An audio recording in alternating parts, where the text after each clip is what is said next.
Electrolux come Alitalia e come Fiat, un'avvertenza nazionale tenuta sotto costante controllo dal governo Letta. Era la richiesta dei governatori di Veneto, Friuli, Venezia Giulia, Emilia Romagna e Lombardia, accettata dal sottosegretario allo sviluppo economico nell'incontro odierno a Palazzo Piacentini. Qui stiamo parlando comunque di 6.200 lavoratori a livello nazionale e in particolar modo che si organizzi presso la Presidenza del Consiglio un tavolo, una riunione nella quale vi sia presente la proprietà e le parti sociali per discutere ovviamente di piano industriale e di strategie.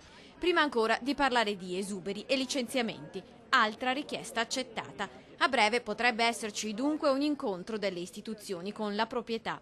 Il viaggio a Roma ha avuto un esito positivo e la questione continuerà ad essere seguita in maniera compatta dalla politica delle 4 regioni interessate, mentre il Veneto si dice disponibile anche all'utilizzo della finanziaria regionale. Per noi è la madre di tutte le battaglie e non partiamo dal presupposto che 461 lavoratori, altri 461 lavoratori debbano perdere il posto di lavoro.